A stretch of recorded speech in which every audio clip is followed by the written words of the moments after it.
somewhere where I had it posted for a while. I had some offers. Oh, okay. Yeah, I know you was I doing ain't a ready lot to of. part with it. All right, all right. So let's get it started. Um, Correct. so basically, we got a lot going on in the United States of America right now, Yes, sir. and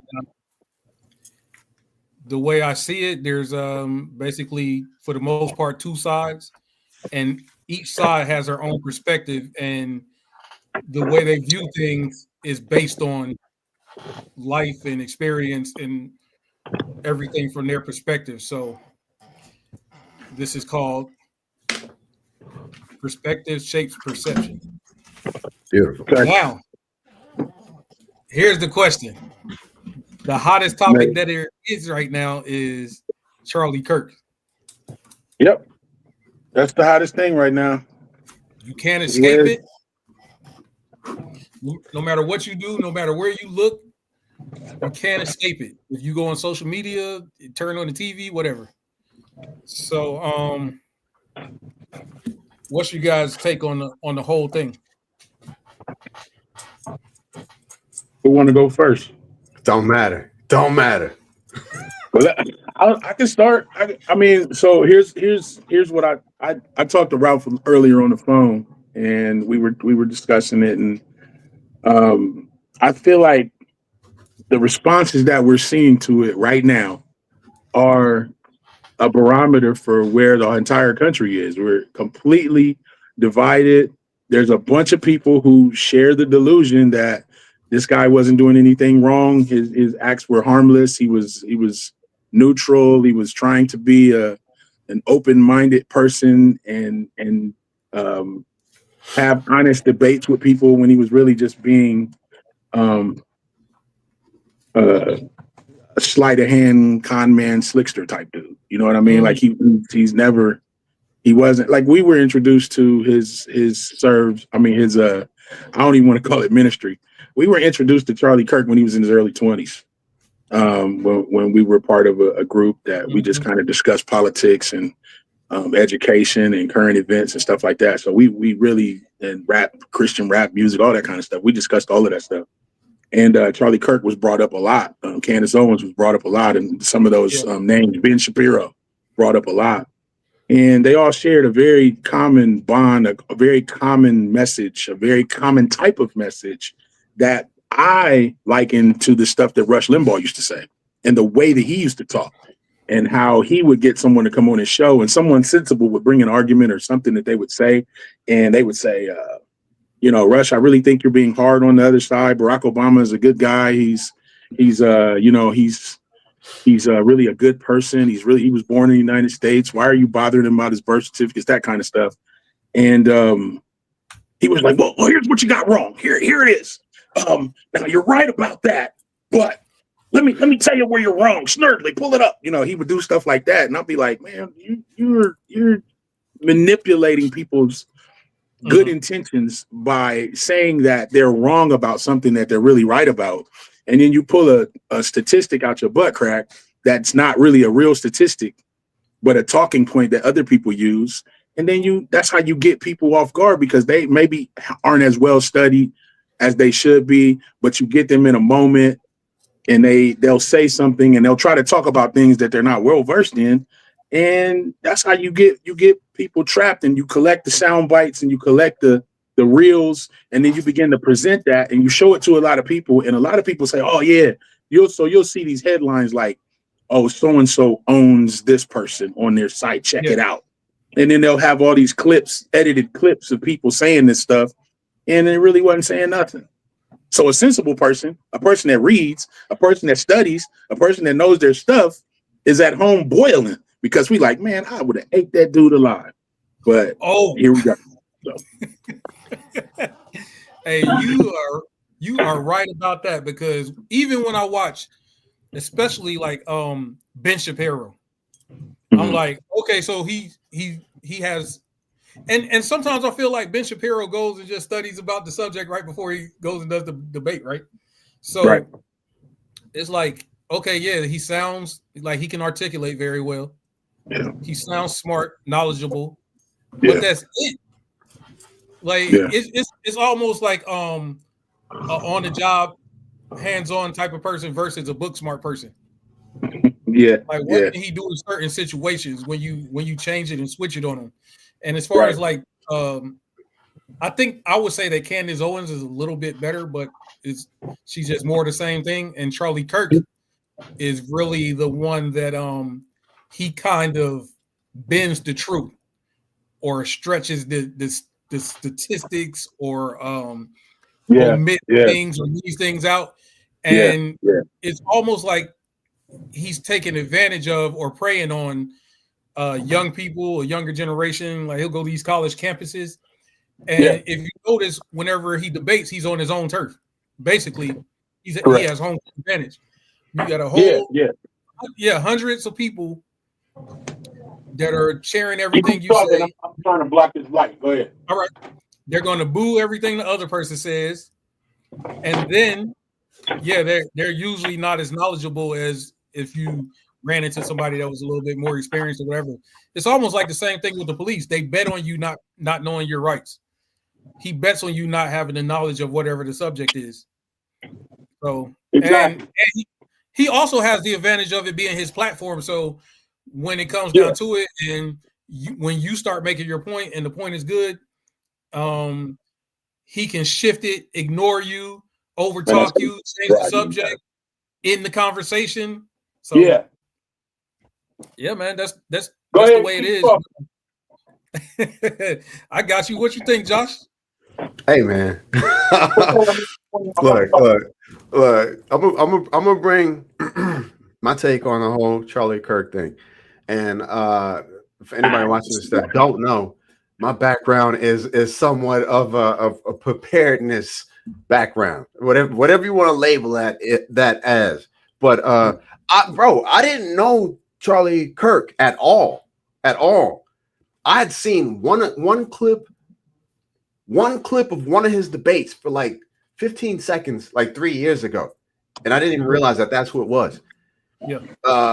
One of my homegirls, cool white chick, she hit me up. She texted me. She said, "Oh my God, Charlie Kirk died. He got assassinated." And I said, "Who is he? I don't even know who he is." I said, okay, calm down. Let me do some research. And to be honest with you, I think that's what 90% of Black people did. I'm gonna be honest with you. I know y'all debate. I'm not a debater. I just, you know what I'm saying? I'm just preparing for the end of the world over here. So I said, let me do some research. And as soon as I hit YouTube's looking for videos on Charlie Kirk, I got the worst of the worst. You know how in the debates, he starts off kind of, it's the niceties, it's kind of polite, but the clips all showed the end of the debate when it was heated and he was getting to the point when he was saying the worst of the worst about Black people and political leaders and civil rights and MLK. That's what I was fed, bro. And so automatically I was like, okay, my mind's made up. Like, I see what time it is.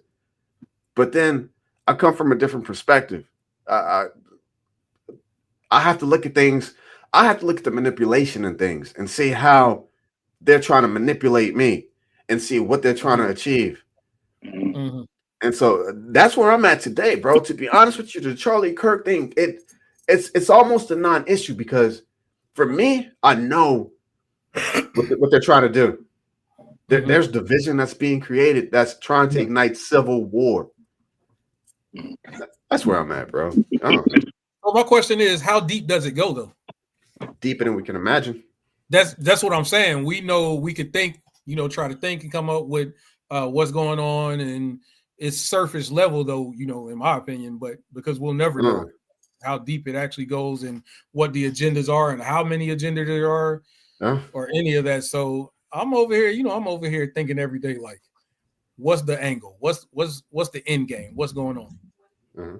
Nor who the players are, but I want to quote Greg Carr, just a little piece of what Dr. Greg Carr from Howard University, what he says sometimes is, we are Black people. Speaking of Black people, we are the fixed target. We are the fixed target. We are the ones that no matter what is done, no matter what the angle is, to trace it back to what they want to do to us. What we go back to biblical times. We go back to the Hebrews when they were in Egypt, right? The scripture talks about them being in Egypt, but it also talks about Pharaoh saying, listen, they're growing in number.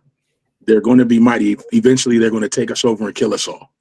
And I think that this is a very similar position that we're seeing now.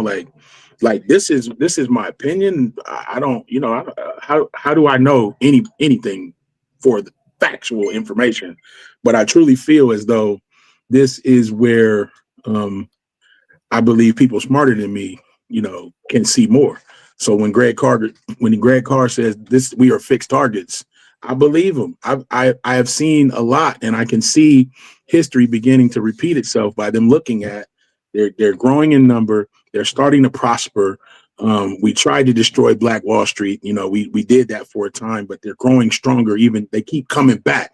They're like roaches. Like they just keep coming back, and they coming back stronger. And it's more of them. And now they're resisting the pesticide that we keep giving them. You know what I'm saying? And so now what they do is they want to get some people to assimilate into the culture, and they want us to believe that, okay, this guy, he wasn't bad. He wasn't the kind of person that had that spoke with a forked tongue. He was really trying to just bring about honest debate, and he was really nice. So I say this: there are white people who are allies, and John Brown, he died. His family died. He sacrificed his life for the freedom of Black folks. You know what I'm saying? So we look at those types of stories, and we know that our neighbors, our people next to us, the people that we work with, a lot of the people that are our friends, we know what they stand for. But then there's a like scripture talks about spiritual wickedness in high places. There's those high places. There's those people who have billions and trillions of dollars that they move. The people that can change the economy of a city with decisions that they make. You know what I mean? The CEO. So when we talk about the 1% of wealth, when we talk about stuff like that, the influence that the 1% of wealth has is not dividing the number by the population of a city, the population of a nation. You can't take their wealth and divide it amongst us, because their wealth is only divided amongst them. A much smaller number that you would make that division. So if you took the world's wealth and you divide it amongst the population of the world, then you get this weird figure that like, oh, the median income is like $400,000 or whatever it is, and $400,000 is just the 1%. That's not so bad, but it's not that. It is divided amongst a few. How many billionaires are there in the world? How many trillionaires in the world? Yeah. You know what I'm saying? And it's divided amongst that number of people. Then you get an idea of what the wealth gap looks like. So when they start moving things and they start saying that this is what we control, I don't know any, and I know I talk a lot, man, but I don't know nobody personally that owns a satellite, nor a group of satellites that they can put in orbit to control communications. But I do know that from Israel, there's a lot of Israeli companies that own satellites. Yeah. I do know that. And so when you talk about them, then something can get done. You can shut down a Kanye West. You can you know what I mean? I'm gonna stop, man, because I want everybody else to talk to. So. No, but I think where you were saying about you don't know, now we're in a position where they tell you. People tell you exactly who they are and what they're going to do. So it's not like but people still wearing blinders. Like say for instance, President Trump. President Trump told you everything that he was going to do before he became the president, right? And now he's the president on exactly everything that he said he was going to do, and people are acting surprised, like, "Hey, what is going on?" You know what's going on because he told you. Oh, and I just want to say, okay, so we got to have somebody else join, Mr. Anthony Bryant. You want to go ahead and introduce yourself? Hi, guys. My name is Anthony Bryant from the great state of Mississippi, man. It's a pleasure to be on here with you guys. Oh, this Topher State. Looking to listen and to learn, man. I'm in the grocery store now with the wifey, so I'm walking to the car. Okay. That's some But I'm in here. dedication. All right. Yeah, we were basically just talking about a little bit about Charlie Kirk and and we were branching off from different subjects from that. Okay. Yeah, but but they're telling you what they're going to do and who they are. Like, for example, me and you talked about it earlier, Gav. Just the phrase or the name Christian nationalist. Like, do those two things actually go together, or should they go together? Christian nationalist. And the way he framed it is, he said he's not a Christian nationalist. He's a Christian and he's a nationalist. So, that's kind of the same argument as a Christian rapper. Am I a Christian rapper or a rapper that's Christian? But either way it goes, being a Christian and being a nationalist, in my opinion, the two don't go together. Shouldn't. Choose ye this day whom you will serve, right? Yeah. That's where I'm at with it. You're gonna serve God or you're gonna serve man. That's man's kingdom. You don't mix man's kingdom with God's kingdom. Yeah. Basically, that's what is going on. I'm sorry. No, go ahead. No, that's basically what's going on. Is that the culture wants to say that they're Christians, but don't want to abide by what God told us to do. And it's so hypocritical, man, until when you read the Bible, and if you believe the Bible, when God said that he would send a spirit of delusion, people that went so far out there until God says, since that's the way you want to do it, hey, have it your way. I'm through with it. You know what I'm saying? Kind of tough. Yeah. I think a lot of times God gave man what they asked for. That's what I'm saying. That's what I was saying. Yeah. They asked for it. So he let them have it. They As asked you for that stated delusion. earlier about President Trump, he told them what he was going to do. He told us. I'm going to cut this. I'm going to cut that. And he told everybody what he's going to do. Well, that's what we want. So, hey, now we got what we want. Like the children of Israel. They wanted a king. They got Saul. That's it. That's what I'm saying. He gave them what they wanted. Yep. He didn't want them to have a king. They begged for a king.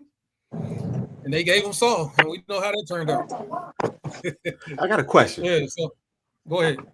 I got a question. So I'm watching this whole thing unfold, and for me, it's kind of different. This is the perfect rage bait for me, because you can't talk about this. The two sides that are at conflicts, they cannot sit down and and agree to disagree about this one. Is different, and it is spreading. It's like a cancer. It's spreading from Charlie Kirk. It's spreading to freedom of speech. People getting fired now from saying what they feel like saying. It's spreading. How do we fix this? How does this genie get put back into the bottle? That's what I want to know, because I don't think it can. The genie ain't going back in the bottle. That's just what it is. All right, Grab, you hit it on the head, yeah, man. It ain't gonna get no better. This thing finna be over with, man. It ain't gonna get no better. So here's what. So in Hebrews, I'm a Bible guy. In Hebrews chapter 6, excuse me, it talks about the principles of the doctrine. So it goes in, starts out with saying, we're not going to lay again the foundation of all of this stuff. We're not going to revisit how you get saved and how you come to Christ and what about spiritual things, about repentance from dead works, about receiving the Holy Spirit. But in verse 6, nobody ever talks about, I'm sorry, not verse 6. I'm sorry. Hold on. Let me see. For the verse 7, it says, for the earth drinks in the rain that comes often upon it and brings forth herbs, meat for them by whom it is dressed. Receive the blessings of God. Right. So the earth pours in the crops and the good things grow. But that which bears thorns and briars is rejected and is nigh unto cursing, whose end is to be burned. So the times that we're in now, we're actually seeing the waters being poured out, which is life, it's living, it's true things, it's the word of God, it's all of it being poured out. We're not going to revisit how you get saved, But now the waters get poured out on all of us. Hold on, I got it. Waters get poured on, and now you got wheat, you got fruit, and then you got weeds growing together, and they're being divided now. So as life happens, as things begin to progress, what you're seeing real time is weeds are growing and fruit is growing at the same time, and they're getting equal sun, they're getting equal rain. Everything is happening to both of them at the same time. But one of them is going to be redeemed and the other one is going to be burned. Now, who makes the decision? God makes that decision. We don't get to make none of that decision. But I'm going to tell you, the word also tells us we can judge people by their fruit. Yes. By their fruit, not by the stuff they say. You can profess Christ all day, but that does not mean that your fruit represents the things that you profess. So when people get out and say, I like to boast in my faith, I talk about my faith, I say that I'm a Christ-filled believer. Your behavior don't show that. Yeah, there you go. Fruits. Where your fruit at, bro? So, yeah, that's the thing. But people don't want to look, especially when you idolize somebody, you look up to somebody. You don't want to see them for who they really are, and you don't even want to evaluate them. You just want to have your image of them, and then you want to keep that image. Like you could think about that for almost all celebrities. If somebody's your favorite celebrity, your favorite athlete, favorite entertainer, favorite whatever, and somebody tells you this person is this way and they did this, you're going to dismiss it. Like you don't care about what they did because the feeling that you have and the love that you have for them outweighs, you critiquing them. So. That's what a mature person. Yeah. That's what an immature person does. Uh-huh. A mature person will come to you and tell you to your face, you foul, bro. You don't treat your family well. You lie all the time. You showing up, you false flagging, you doing all of the stuff that all of our culture, we know what to do. We know right from wrong. All of us do. But we do what we do is we like to play games too. It's sometimes it's fun it's hard to grow up, man. That's why the word is called meat in some cases and it's called milk in others, because when you begin to digest, you're mature when you eat meat. Babies don't eat meat. They drink milk. So babies, grown-ups eat meat, and you be able to digest that meat, and you be able, and it creates, and if you know anything about the human body, your body processes protein slower. You process meat slower, but it burns longer. You know what I mean? And it's more lean, and it gives you strength for the long haul. It gives you some perseverance. You know what I mean? Like sugar burns up quick. Milk. Yeah. Well, I'm gonna stop because I don't want to be the only one talking, man. No. I keep saying I'm enjoying it. I'm enjoying it. Yeah. So here go the thing, Gab. So we don't know where we're headed. It's a lot of tension. The climate is, what it is in this country. So here's the question. How do we prepare ourselves for what could potentially happen or potentially come? What y'all think about that? Yeah, go ahead and answer. I'm gonna hold my comment. I want some more. Well, Josh, I think I already know your answer, but I go. Ain't nothing to it, fam. Hey, I already told you. As crazy as it sounds, I feel like I've been put here just for this time period. As crazy as that sounds, I don't know why. What I always preach in my videos when I talk to people is just being prepared spiritually, physically, and mentally. You need all those. Right now, we're under physical and emotional attack with this rage bait. A lot of people can't understand that. This thing is almost a barometer for me as far as being prepared for what's coming.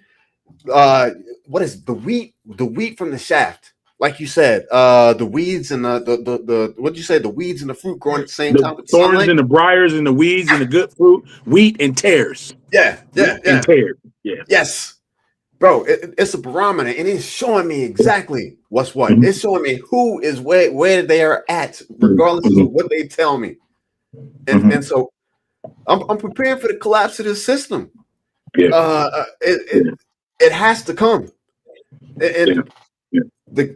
If you really look at it, the game that they're playing, there's a spiritual higher level, and but then there's the lower level, which is what we're talking about, Charlie Kirk. bro, what they're doing is T-Man is dismantling the Constitution.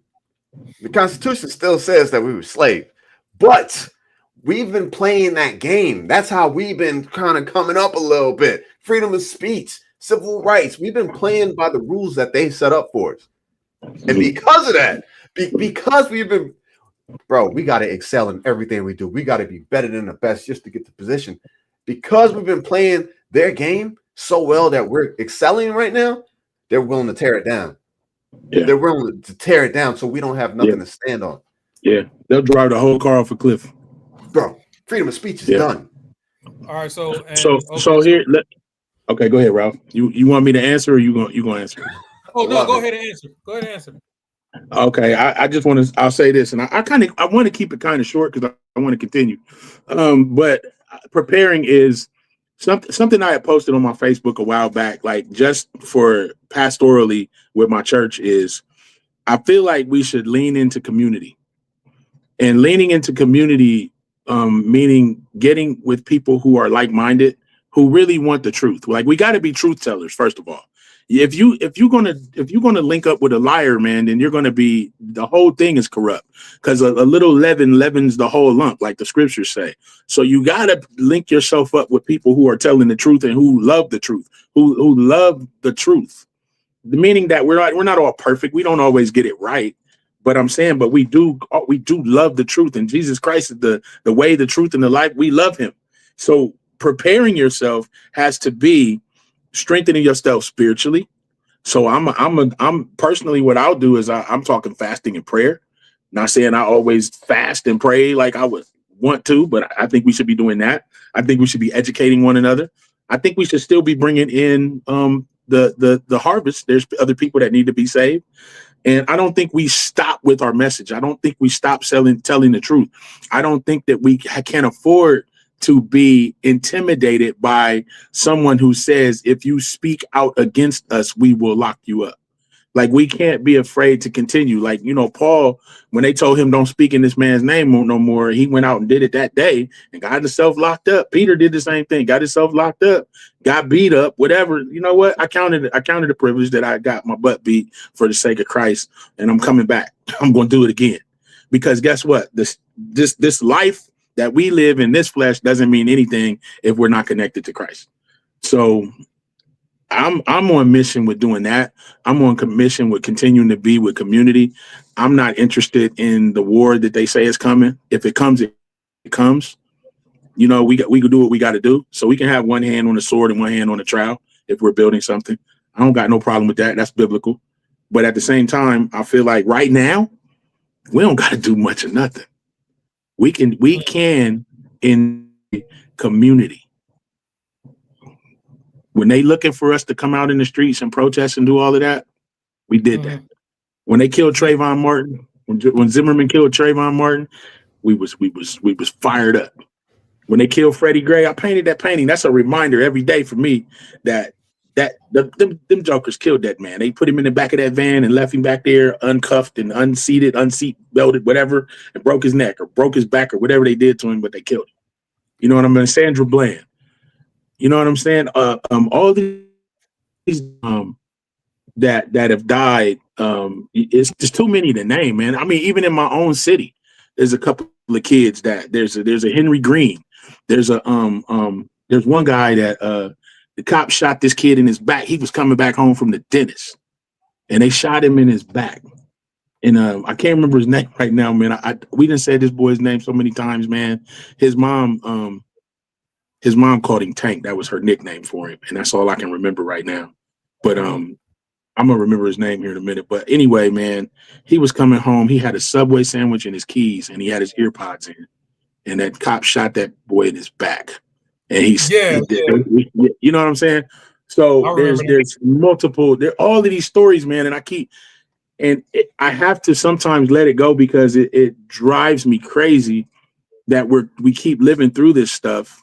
But you know what, man? At this point, all we got to do is continue to link up with community, continue to grow spiritually, and really allow the Lord to fight our battles, because that's what the scriptures say. Let him fight them. Let God, let him put his hand on this for a minute and see what he do. Yeah. See what he does. Yeah, and that's what you actually hit on the points what I was going to say, because I was going to ask you, like, potentially where we headed. We headed to a civil war. You said, "Hey, let the war come," and also how are we going to align when it comes down to it? Who are you going to align with? Like, who are you going to pick to choose sides with? And potentially, will you have to choose and pick sides and align with somebody that you might not mentally or spiritually align with? You know what I'm saying? Because you can be in a position where it might be something that you disagree with, but because you are two minorities going up against maybe the majority, are you going to have to come together? Is the enemy of my enemy my friend? You know, so I don't know if it comes down to that. You know, I guess we're gonna have to find out when it actually happens. But you know, I just think about all these things all the time, because when I sit and I look at the things that's happening, I'm like, man, I have no idea what's going to happen. And I have young kids, so you know, I have a family to protect.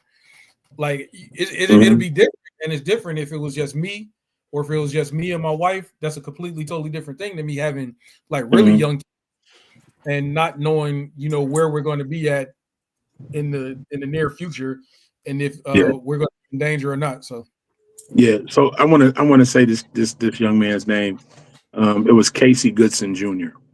I don't want to be on here and not say his name, man. His mom really she really spends a lot of time just educating people. There's a whole group of mothers that frequent the community where my church is, and they really work to educate people, and they do all kinds of events and stuff like that. But Casey Goodson Jr., Jason Mead is the Franklin County Sheriff's deputy that shot him, and he is currently awaiting trial. So, wow. Yeah. Oh, the sheriff's deputy shot him. Yeah, it was a mistrial. The last one was a mistrial, so they're retrying him. So, yeah. And what'd you say exactly what happened with him? How did he end up getting shot? Casey Goodson Jr. was on his way home from the dentist. He had a dentist appointment. He was carrying a bag of Subway sandwiches. He had his car keys in his hand. He also had his ear pods. The sheriff's deputy was serving a warrant next door. Wow. They actually left. They saw him coming home, and you know, he was in his car listening to music. I don't know if he was just kind of, you know, whatever, he was making motions or whatever. The sheriff's deputy turns around, comes back and follows him home, and jumps out of the car, says something to him, and then immediately shoots him in the back within seconds. They said that he reached for a gun. No, you know, there was no gun. They eventually went in the house and found guns, because he was a licensed gun owner, and so they created a story and said that this is what it is. But they shot that boy in his back in front of his grandmother and the other children that were in the house at the time. So it was sad. It was ridiculous. You know, and that's just one of the stories. There's another kid named Henry Green here that they killed. You know, it's just too many times, man. Too many times. It's too many to name. But this unbalanced scales is another thing that God hates. So unjust scales. Oh yeah, because I was thinking about that earlier. You off balance, and God don't like unfair balance. Yeah, you treat one way, one thing one way, but when it's for the other side, they treat it another way, man. And it seems to always, the law of averages says that one of these jokers got to be guilty for something that they did. You know what I mean? The EMT people killed Elijah McClain, and he played violin for kittens. Come on, man. You know. And that story he was just kind of what's the word? I don't know the word to use, but you can tell he was kind of a timid guy. He's on the spectrum. He had autism. He was. He was on the spectrum. And so he's very kind young man, very soft spoken. Yeah. So that broke my heart, man. Trained law enforcement should be able to recognize that though, and then react accordingly. even if It they had wasn't to even call law somebody else. enforcement. It was EMT. EMT. They shot him with ketamine. They shot him up with ketamine because he Worst said he was on ones. drugs. Worst ones. Oh, I thought. Oh, okay, Worst yeah, ones. because I remember watching it and they had him cornered. It was like They some roughed steps him by a roughed house. him up. Yeah. Yeah. So it was just. I mean, like those stories, man. Like it's hard to not become bitter. You know what I mean? Like I know I still have a soft heart with people. I still try to be kind to people. I still try to.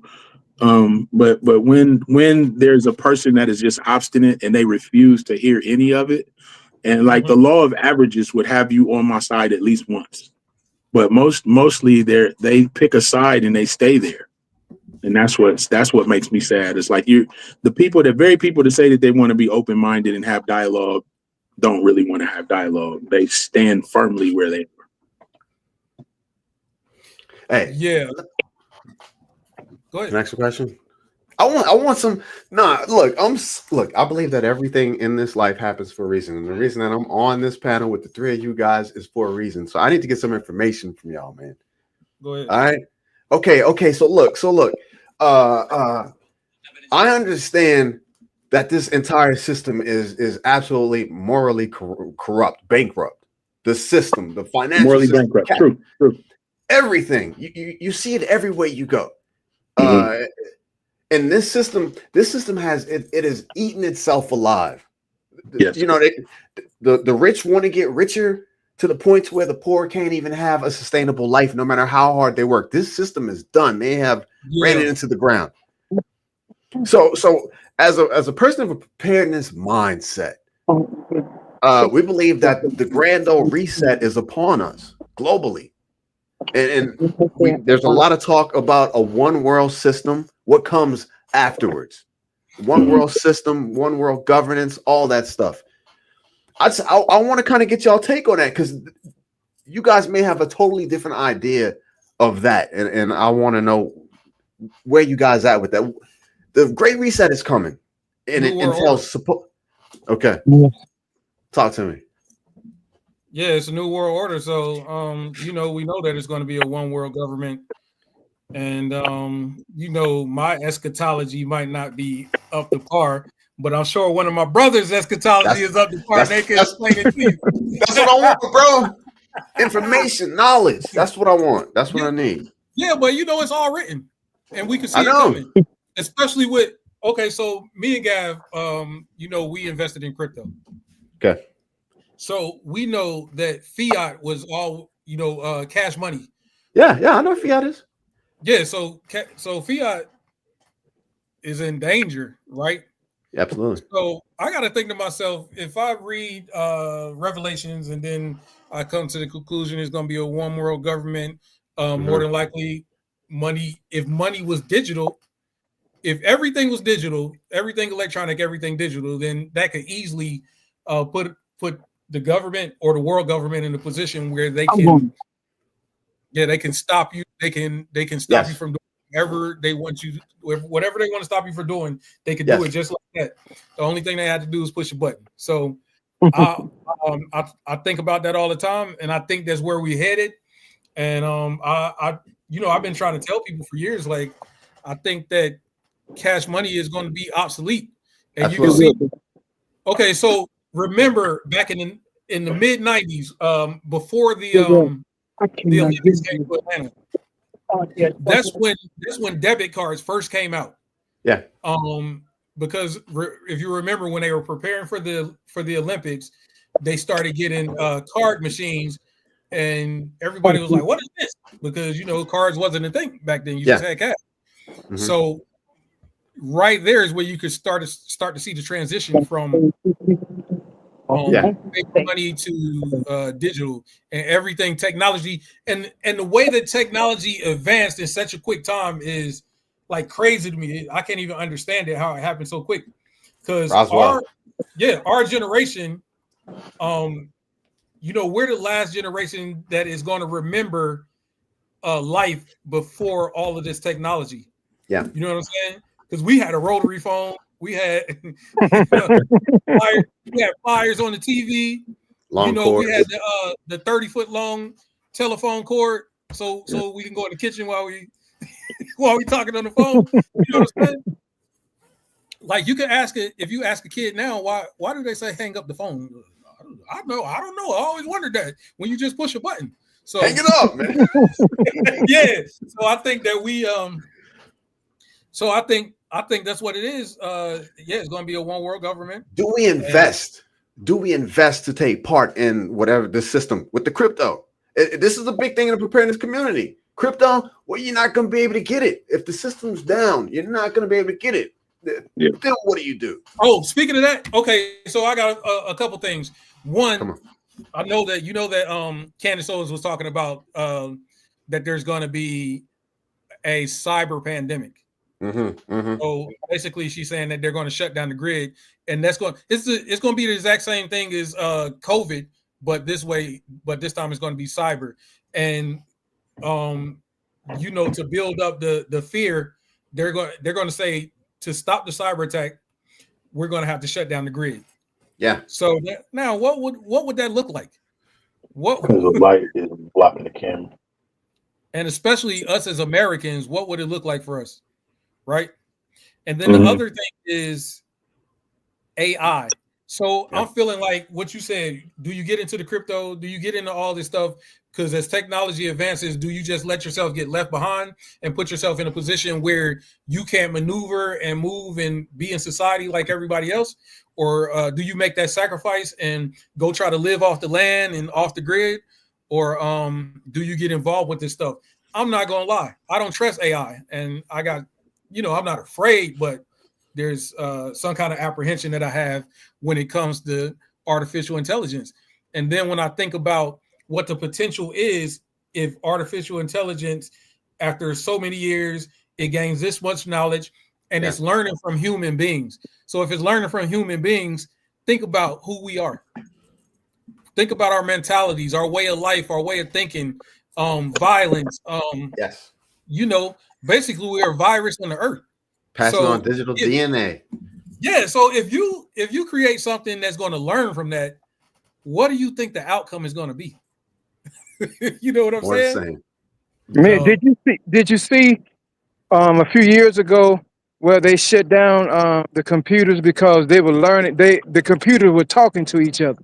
Yeah. They were speaking to each other and it scared them and they shut them down. But we're headed that way, my brother. And you talk about AI, man, AI is scary. They can do anything with your voice, with your face. They can do anything. And so, as my brother said, he's biblical. I'm biblical.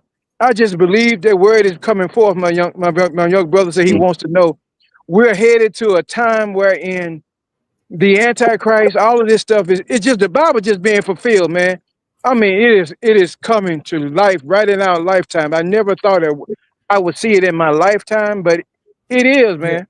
It is. And we need to be getting ready to see Jesus in peace. And according to what you said, brother, let our fruits, let us live the life, man. So many people are talking about it, but we should be living it, man. When I look at you, I should be able to say, hey, man, that's a follower of Christ right there. Even though you have faults, I have faults, but they shouldn't over factor our goodness towards our living, how we do things. Because, we'll take one mistake out of 100. I pastor a church, man, and if one dime come up missing, a dime, and we've been miscounted, whatever, over for years, no problem with that. But let one dime come up one Sunday. Oh, man, hell gonna break loose, bro. There's a dime missing. Too much investment into this system that's collapsing. Yeah. Oh yeah, it's gonna collapse, and then he's gonna make himself known. The man of lawlessness is gonna be known. He's gonna have an answer supposedly for the world, but for we as believers, we know he's a liar. We know it's gonna happen. Like it's gonna be messed up. But we're gonna trust in Jesus, man. That's the only thing I can see. Yeah. So my eschatology is probably a little different. I'm one of those people that think that we'll be out of here when some of that stuff happens. Definitely. Oh, I didn't want to go there, but you right, brother. Go ahead. Yeah, and so from tribulation. Yeah, rapture. I ain't scared. I ain't scared of crypto. I'm not scared of any of it. I'm a greater is he that is in me than he that is in the world type dude.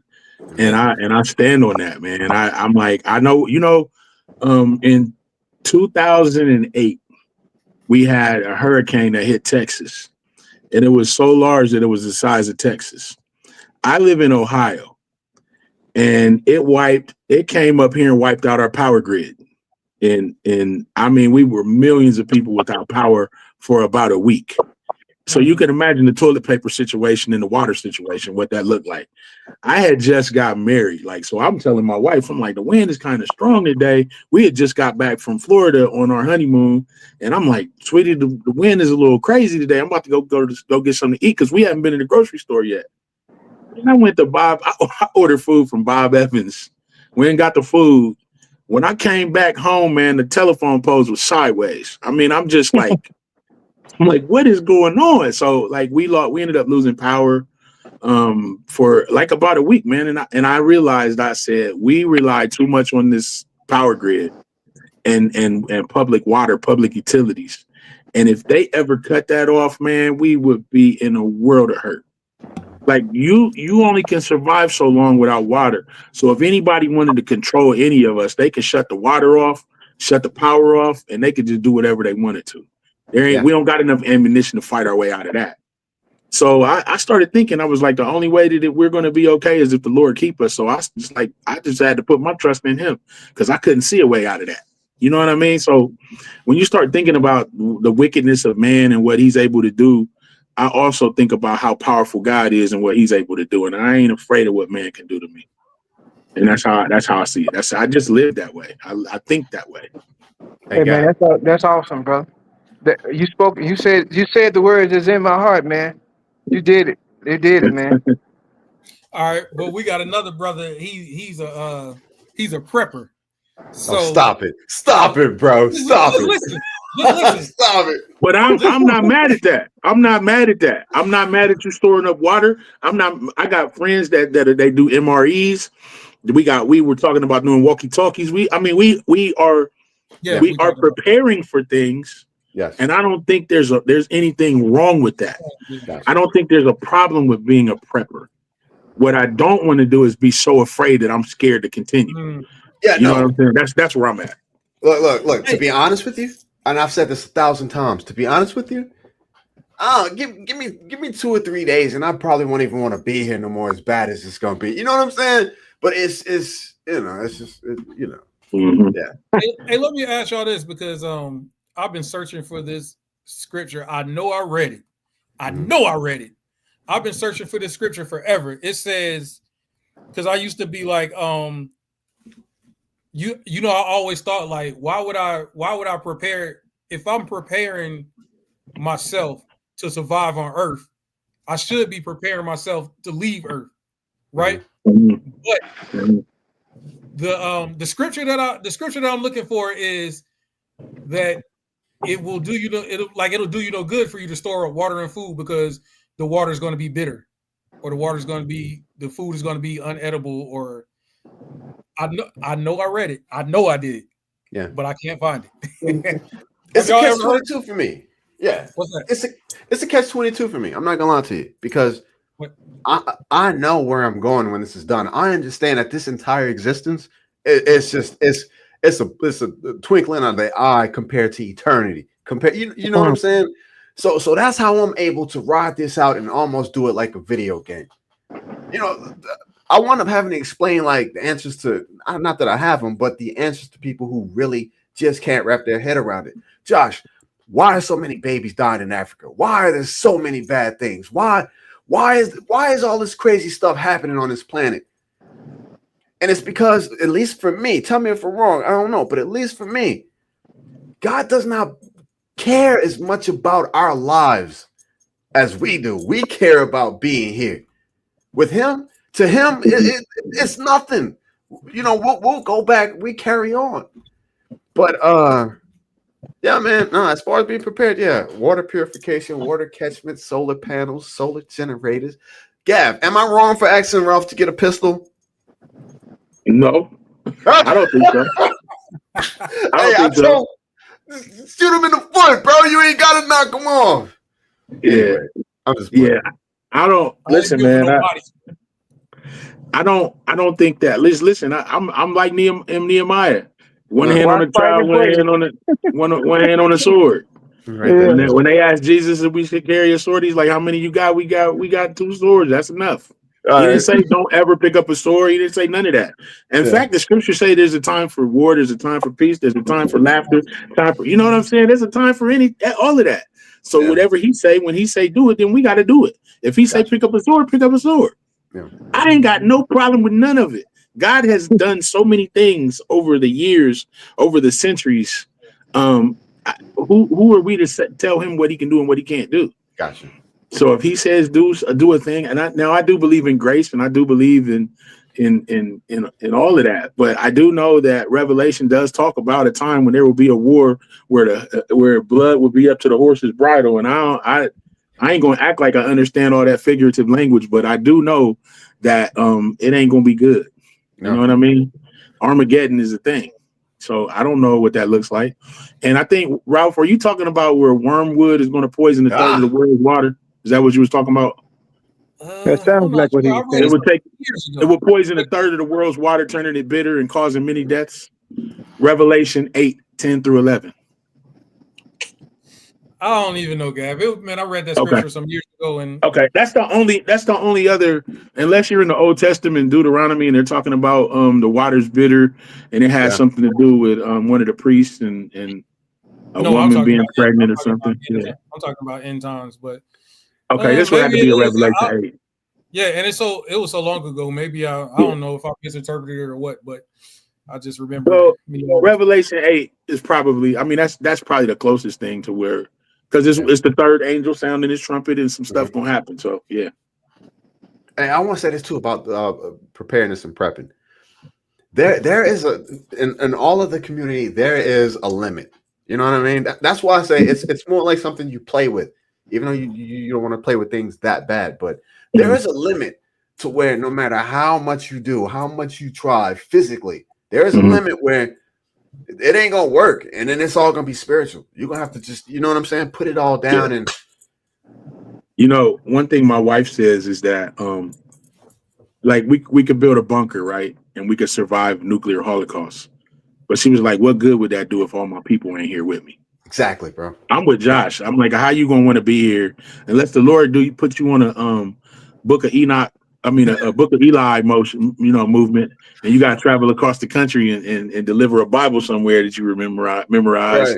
You know what I'm saying? Unless you got to do something like that, I don't want to be here if my people ain't here. If we ain't got nobody to evangelize, nobody to speak to, nobody to to encourage or whatever. Man, my job is here to do the work that God called me to do, and I'm going to have to do it. And whether it hurts me or it doesn't hurt me, I'm just going to have to do it. And that's sometimes a difficult thing to live out by itself. Now, if ain't nobody here and we don't have that purpose to live by, well, why are we here? Yeah, what's the point? Yeah, man. But I don't know, Ralph. I know you had asked a lot of stuff about like where we headed and where this nation is headed and all that kind of stuff, man. I know people get so mad at Jeremiah Wright and some of the stuff that he said, man. But that guy, when he said America's chickens were coming home to roost, we seeing that stuff, man.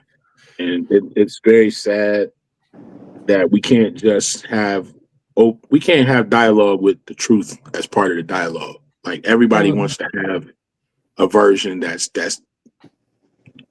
people have these itching ears. I can't help but go back to the scriptures, man. But people really just be like, not wanting to own it. They don't want the truth. They run from it. Man. Yeah. Well, what I'm always saying is people don't want the truth. They want a confirmation of what they believe. Mm-hmm. So, like even when it comes to that's why we can all look at the same thing and come up with 4 different versions of the same thing. I'm not even talking about similar things. I'm talking about complete opposite. Yeah, but Ralph, can really all 4 of us sit here right now and say something is wrong that was right? Are all four of us going to come up with a different version of that? Yeah, that would be crazy, right? But the Yeah, thing about yeah. it is, it's happening, and we're seeing it in real time every day. Yeah. Yeah, I think yeah. When's the last time that you saw the internet buzzing like it is, nonstop? People just Man, they haven't. arguing. Yeah, man, it's people that I fellowshipped with that are really, really like they're having they are really just like memorializing, this moment like meant so much. They're having candlelight vigils and stuff like that, and just really, really defending all of his actions and all of that. And man, I condemned it. I stood before my church on Sunday, and I condemned the act. I'm like, I said, this ain't for anybody that's celebrating this. There's something wrong with that. There's something wrong when you celebrate a man's death. He didn't get an opportunity to repent from whatever it is that he may have done. Somebody killed him. They judged him in that moment that he deserved to die. And I cannot do that. I don't get to do that. God is the ultimate judge. He's the one that decides whether, we deserve death or life. So I don't get to say that. So I condemn the act of him being murdered. I don't think somebody should have killed him. But in the same breath, and I told my congregation, I was like, if you came here for a snapshot of how we handle this situation, you are here for the wrong reason. It's like we're here. This conversation deserves the nuance, and it deserves the time that it takes to develop the opinions that you may have. It takes time for us to work through that. And you're not going to just get a snapshot and run with it and say that we said this or that. So yes, I'm condemning it, but there also is some nuance around this conversation that needs to be had. And we need to continue to teach people through this process and through this moment. And you can't get that with one visit. You're going to have to keep coming back. I pulled that from Zadok's book, man. Zadok used to do that all the time. And he would be like, you can't come here and just ask questions like that, because you need to be in community with me. You need to be around me. You need to. And I understood what he was saying at the time, but I understand it even more now. Well, I think one of the biggest problems is blurred lines, because here's the thing. People are trying to make it as if you, like, let's just say if you you condemn the act, right? Mm-hmm. But you don't, like, you just build somebody up after that happens. They equate that with you talking bad about that person. Yeah. Oh, we definitely got that. It's like condemn the act, but that doesn't give him a pass. He injured a lot of people in the words that he said. He was very polarizing, and he was a polarizing figure, and he thrived on that, and he used that. And it was very dishonest, and he did it deliberately. He was deliberately dishonest, and he set people. Absolutely. Yeah. If you don't give that pass, then you're wrong. That's what I'm trying to say. If you don't give a pass to everything that you heard, you saw, because here's what a lot of people say: everything is taken out of context, and you got to go back and listen to the full interview or the full whatever. This is what I'm saying. Yeah. I don't have to go back and do anything. You know why? Because I already listened to it. I've been listening to the man for years. Right? Since exactly. Since way back when he was doing commercials for PragerU. Yeah. I've been listening to the man for years. Yep. I prefaced my statement with I was introduced to him when he was in his early 20s, when he first got started, when he was doing them PragerU commercials, when he was doing back and forth with Candace Owens. Yeah, so we were there. So we were introduced to him. What was that, 7 or 8 years ago, Ralph? It's been a while. It's been a minute since we was part of that. 16 or 17. 2017. So that's 8 years ago. We were introduced him. So what, he was 23 years old. So I'm familiar. So I get to say something. Y'all might have just heard from him yesterday. But I've been hearing about this. That's And the what same I'm thing saying. with Candace Owens. We've been hearing about Candace Owens. He ain't new to us. Yeah, and so what I'm saying is I didn't form my opinion of him when this happened. Correct. I didn't form my opinion of him overnight, like most people Right. did.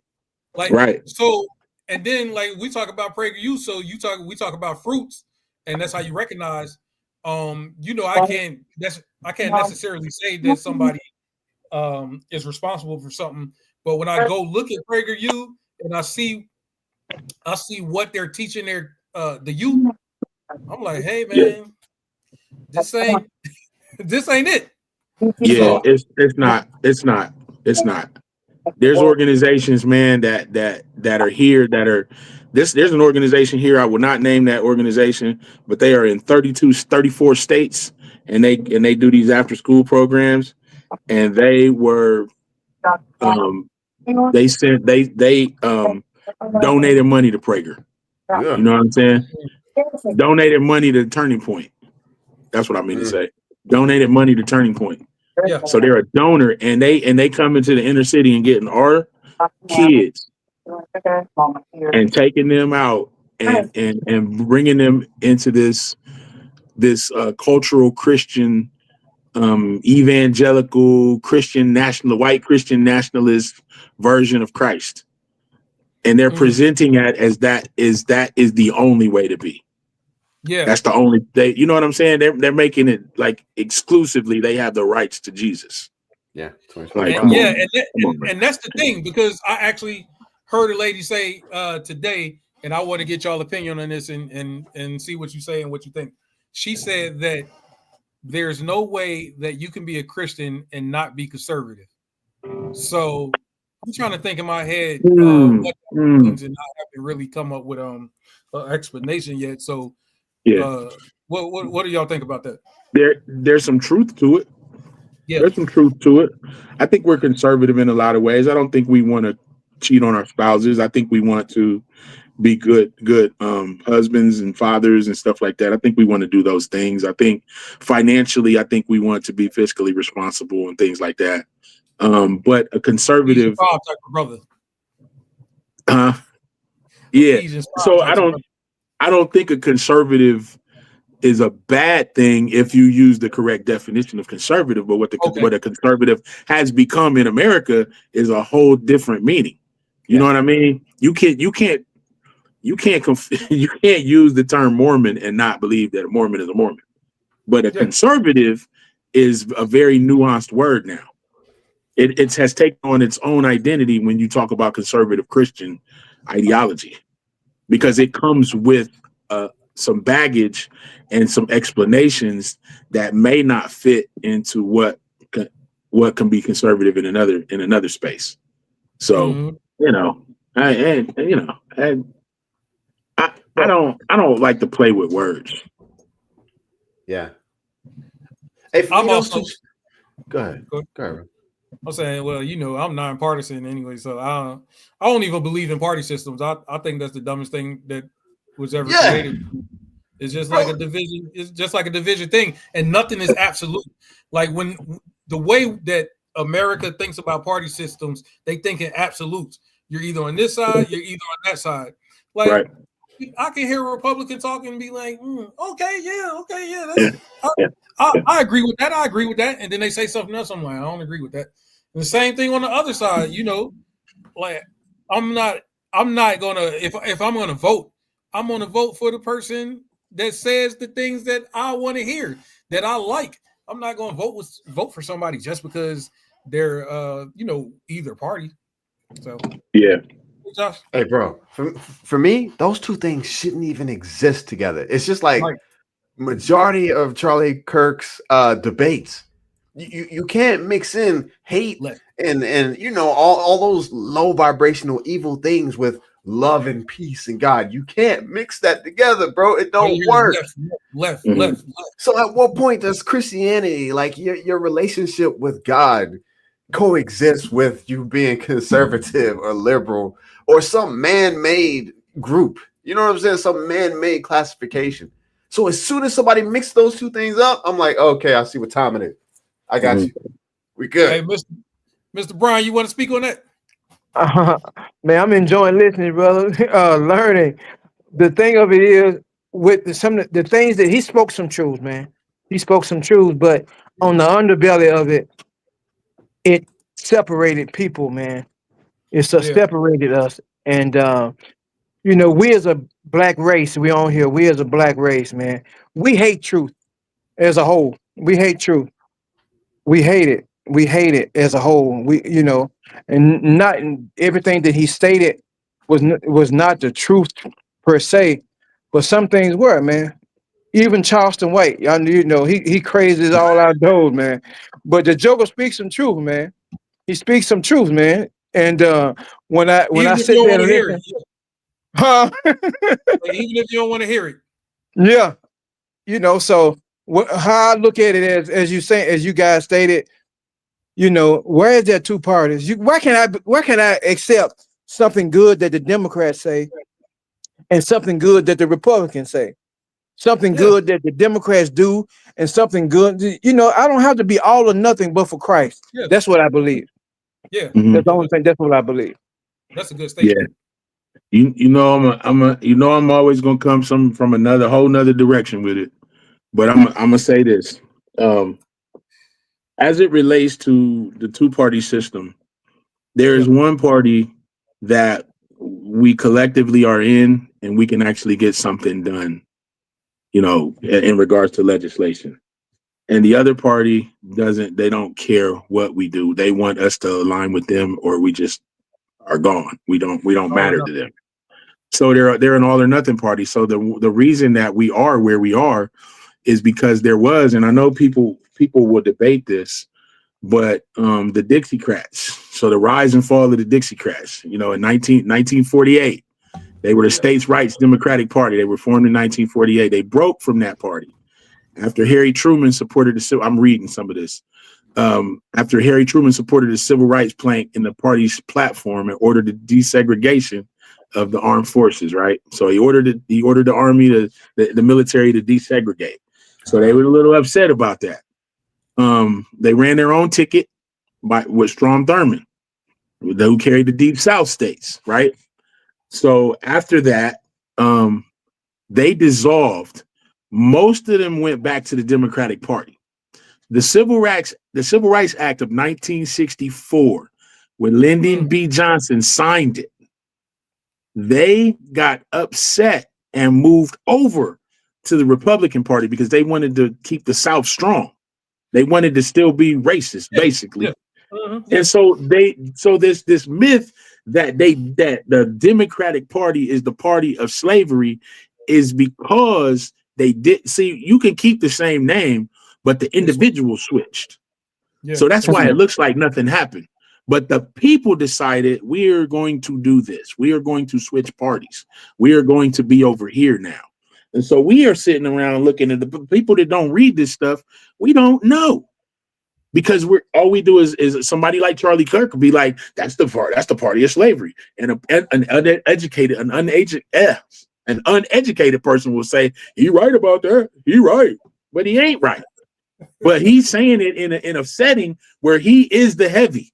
He is the guy with everything. He's got the mic. He's got the crowd behind him. He has everything, and he's debating a 19-year-old college kid, and they're coming in and they're saying, "But you're wrong about this." And he was like, "No, I'm not. The Republican Party is the party that loves everybody, and we're the ones that have all of the conservative Jesus rights. We're connected to Jesus." And everybody's like, "Yeah, that is true." Like I heard a black guy who was a pilot today, and he talked about having the credentials to get your pilot's license. And so Charlie Kirk had a statement about a black pilot. I think y'all probably all have heard that, where he stated that if I see a black pilot, I'm a little wondering, is he qualified? Basically, that's the paraphrase what he said. So what this black pilot said was that what he did was it's a slickster talking point.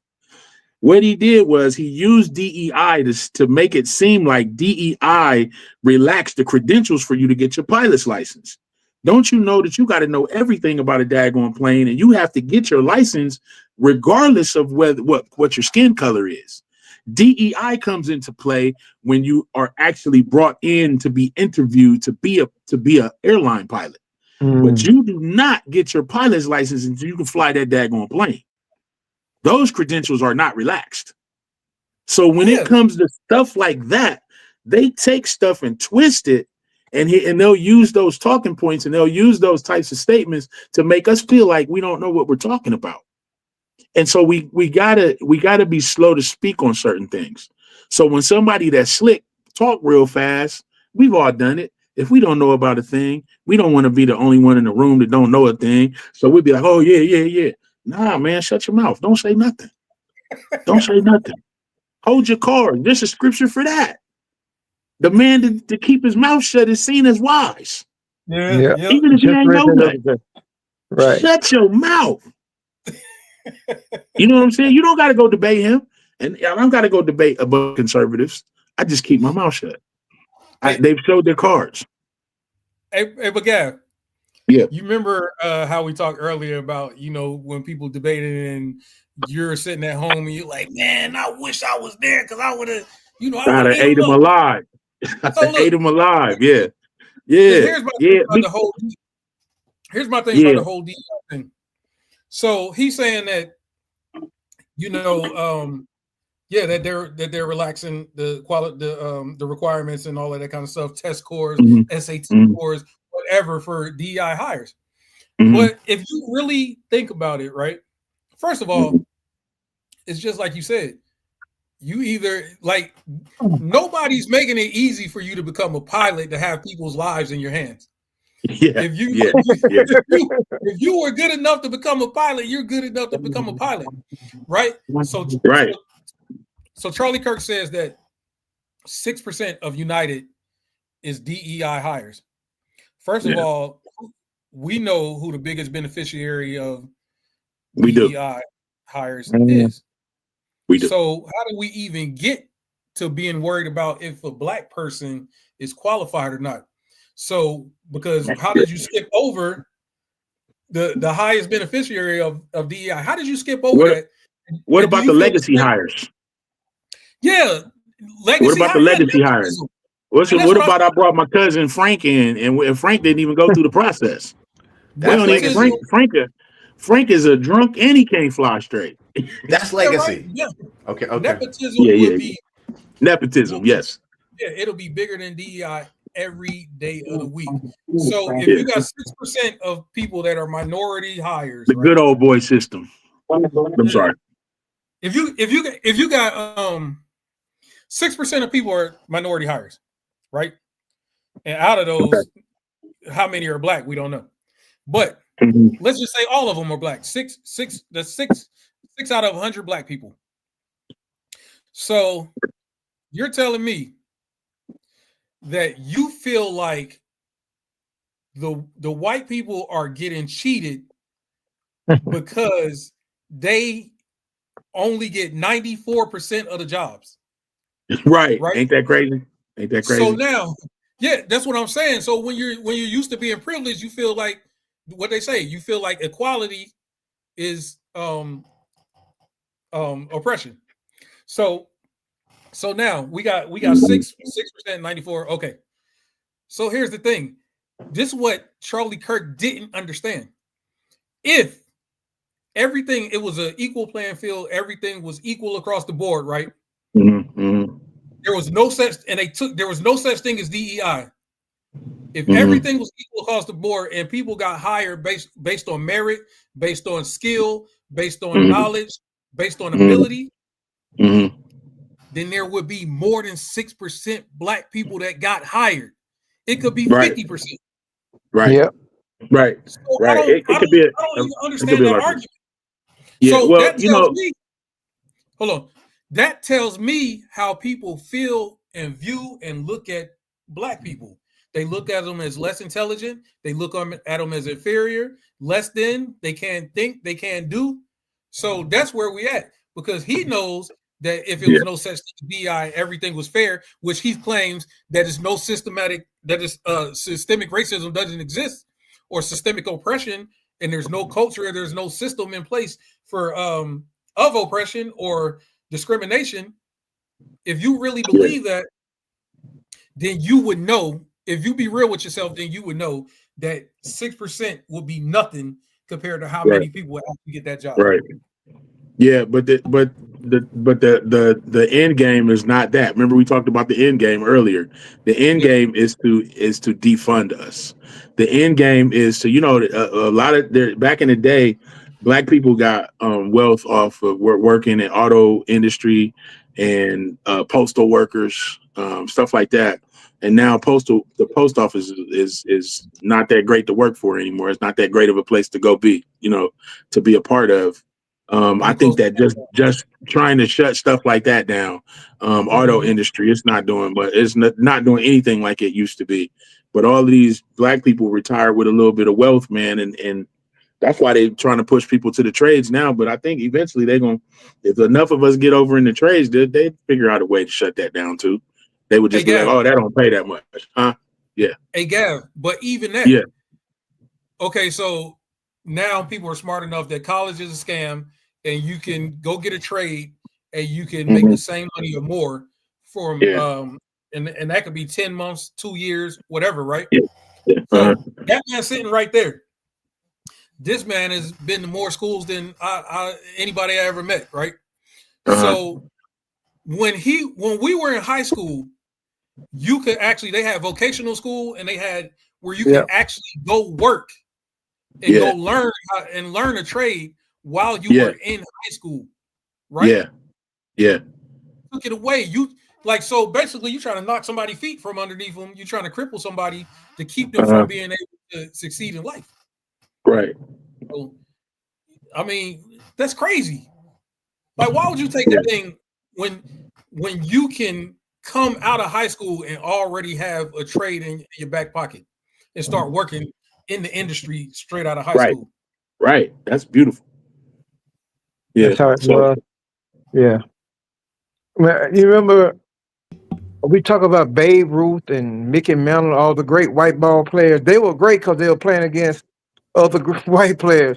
Well, when they brought us into the system, the whole thing changed. You know, Hank Aaron, Barry Bonds, you know, the whole system changed. Jackie Robinson.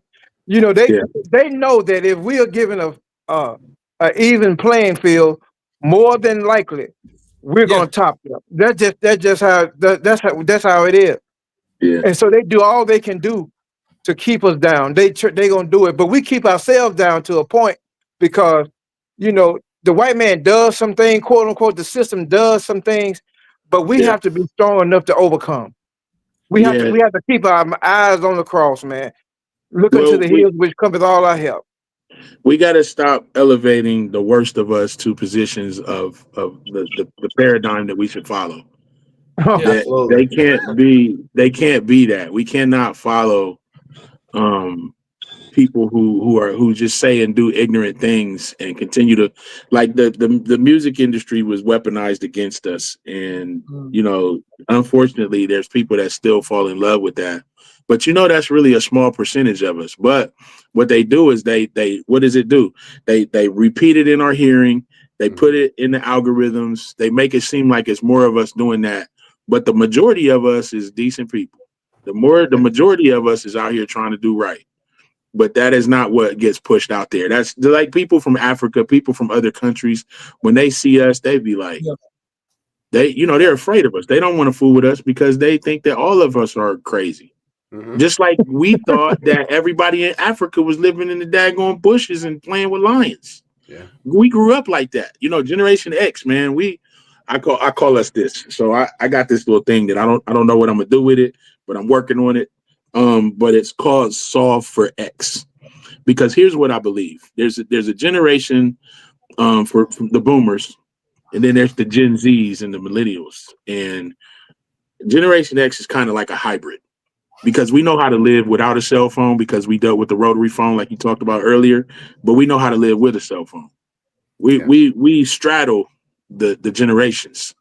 So Generation X can be a key component in bringing those two generations together, because there's a deep divide between the boomer and the millennial, or the boomer and the Gen Z. Yeah. Like, so there's a deep divide between those two groups, and they don't want nothing to do with each other.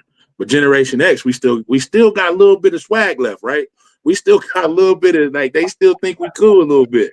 So we have an opportunity to be a bridge for the generations. I think that's the one component.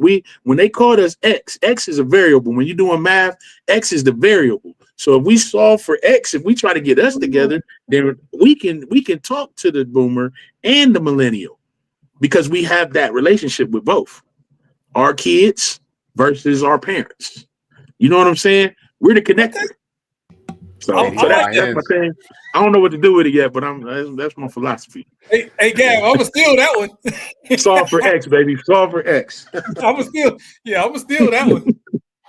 Yeah, man. So but I never really thought about that. But I heard Farrakhan say something one time, and he was saying, because I actually looked at sometimes you look at things in a certain way, and then somebody could say something, and you're like, man, I never thought about it if I looked at it from that perspective, right?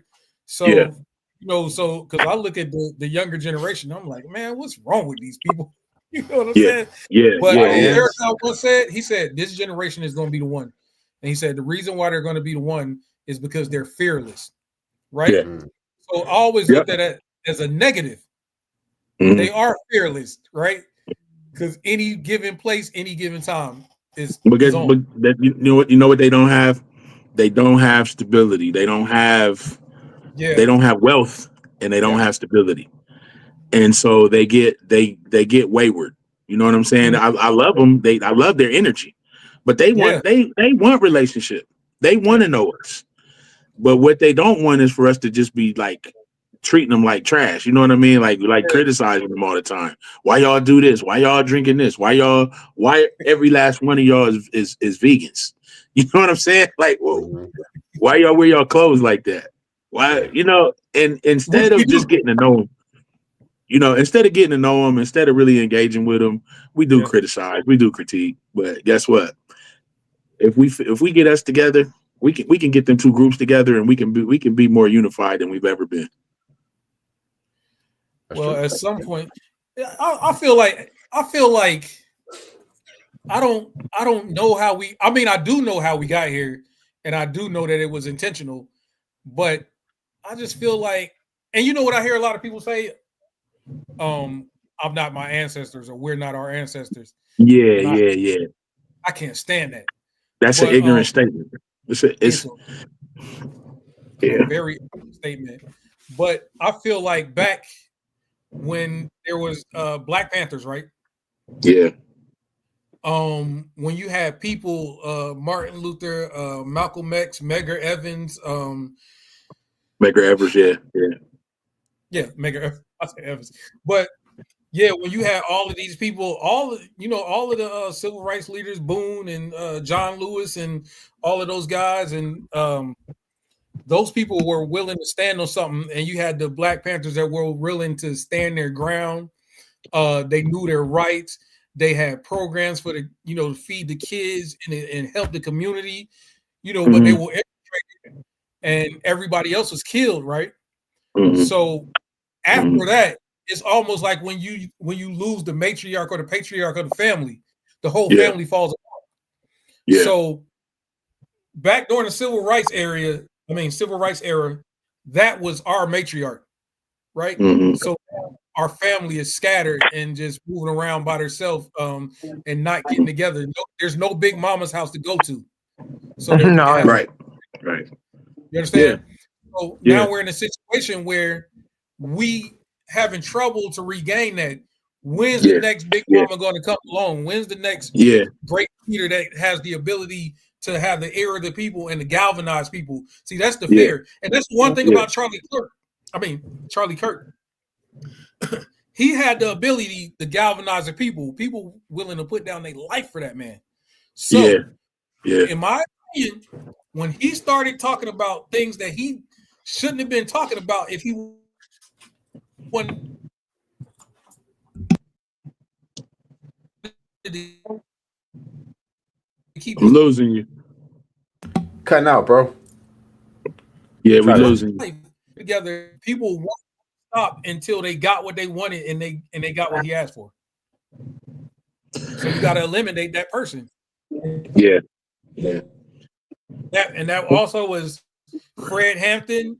That was Martin Luther King. And I know this might sound crazy. That was Tupac. Yeah, I think in a sense, yeah, I do believe that. Like he talked strong, and he had people thinking. And all you do is got to get people thinking, man. Yeah, that's right. So way. How is that going to happen? I don't know. Well, since you got, I want you to look him up. My great nephew, he is like 17. He is the youngest. And he's a black pilot here in Mississippi, man. I'm not in Mississippi today. I'm in Georgia, man. But y'all look him up, man. Kason Brinkley. He's flying, man. He's been flying since he was like 16. He's in a lot of the papers and stuff, man. So, you know, he's still gonna have to get qualified, as you said earlier, man. He's gonna have to get qualified. CASON. CASON. Brinkley. Okay. Yeah. I got a cousin that's a pilot out in Cali. That'd be awesome for him to link up with him. My cousin's been flying since he was a kid, and so he's in his 40s now. So yeah, he's got his own plane and everything. Oh man, we definitely listen to your conversation, you brothers. I definitely would like to be Facebook friends or something. I'm not really into Instagram that much, but you know, hey. Yeah, this to you talk. Hey, Anthony. Yeah, Instagram. Yes, sir. You don't have any people in Macomb, do you? Yes, sir. No, you don't. We might even be related, man. Man, don't you start nothing, man. No, man. Hey, look. My grandfather, Bryant's everywhere. Canada. We went to New Orleans. We went from Mississippi to New Orleans, but yeah, Bryant's all in Macomb and all over Mississippi. We might be related, bro. All right, man. Hey. Welcome to the family, Doc. I appreciate you. I see him out there. You said it's your grandson? Oh, that's my great nephew. Great nephew. Okay. Kason Brinkley. I see it makes aviation history. He made aviation history. Yeah. Wow. That's okay. Crazy. I'm gonna try to link him up with my cousin. Hey man, do that, brother. Do that. Yeah. Do that, man. So I want you to go follow.